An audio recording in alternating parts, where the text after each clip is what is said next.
Welcome, brothers. Let's continue our polemic against single mothers and single motherhood. There are two ways women become single mothers. One, by having sex out of wedlock, becoming pregnant, and then giving birth out of wedlock. Two, by getting divorced from their husbands. I'm not including widows because widows haven't gone through a divorce with a deceased husband. Men do not make single mothers make themselves. The epidemic of single motherhood is almost entirely due to women's choices to bring children into the world with little concern as to whether their children's fathers will play any role in their children's lives. If we have a 70% out of wedlock birth rate, it's because women are choosing not to delay childbirth until marriage. If we have a 60% divorce rate, in which 4 out of 5 divorces are initiated by women, then it is because women are choosing to divorce their husbands. The epidemic of divorce and out of wedlock child raising is due, therefore, almost entirely to women's choices, women's decisions to raise children alone, and being unconcerned to ensure that their children's fathers are involved in their children's lives. Now consider this. Who is more responsible for a car accident caused by a careless driver? The careless driver or the passenger? The careless driver was in control of the car. The careless driver made all of the decisions which led to the accident, and the careless driver's negligence caused the accident. The passenger just happened to be in the car with a careless driver. He is totally blameless. That's how it is with reproduction. Women are in the driving seat when it comes to reproduction. They have all the options while men have none, except don't get in the car. Yet women want to deflect blame for their carelessness onto men.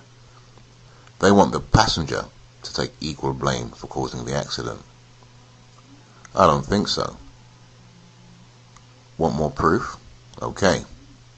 We've had it drummed into us for the last 30 years in all the media that a child doesn't need a father. And this protest hasn't come from men or fathers. It's come from who? Women. But today in 2008, women want to blame the epidemic of single motherhood on men. It's men's fault that we have an epidemic of fatherlessness because men are irresponsible, they say. Well, just forget about how fatherhood has been demonized to the point where every father substitute, replacement or alternative is deemed equal or superior in value to biological fathers themselves. Today, we allow everyone to raise children except the man who fathered them. We advocate mentors, coaches, teachers, role models, associations, youth clubs, social workers, foster mothers, lesbian mothers, counselors, prison wardens, preachers, brothers, uncles, and grandfathers. Everyone except the man who actually helped the woman conceive the child. From him, we only want child support. All of these father substitutes exist to serve what purpose? To undermine fatherhood. Not a single one of them has had even the slightest impact in improving outcomes for the children they're supposed to be helping. How do I know that? Because these are the same people who keep telling us that the problems of fatherlessness has gotten worse. They tell us that children are far more dysfunctional than they ever were. So what's their solution? Their solution is more state funding of their organization. They want more money to solve a problem that they said wasn't as bad last year. It seems the only thing they did with last year's money was find out that the problem was bigger than they thought it was. And that's how it goes. Every year we get more programs to supposedly designed to address fatherlessness, and yet the problem gets bigger. So we have to give more money. So we've got all that nonsense going on, but it's still men's fault that we have a 70% out of wedlock birth rate. Women say a child doesn't need a father, yet the children of single mums are more likely to be raised in impoverished circumstances compared with children raised with a father and a mother. Single mother advocates respond to that well-documented observation by saying that the only difference is money. They say that the greater household income a father's presence provides is the only thing absent in single mother homes.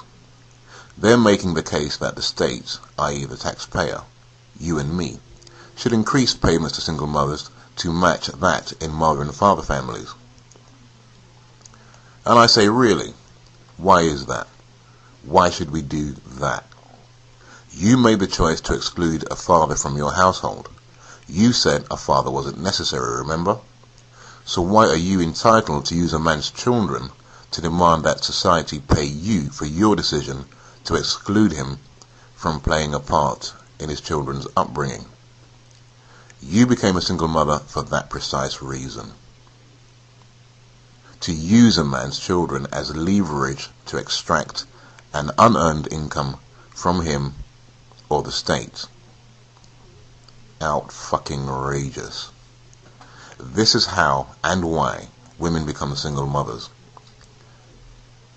How? Because they don't care enough not to be a single mother. And why? Because they want to use children to secure an income from the state or their ex-husbands. When I say the party's over, more and more men are seeing this hideously immoral scam for what it is. And we're going to expose it for all men to see and let them do what's necessary to bring about change. I'm done with you and I'm done with that. More later.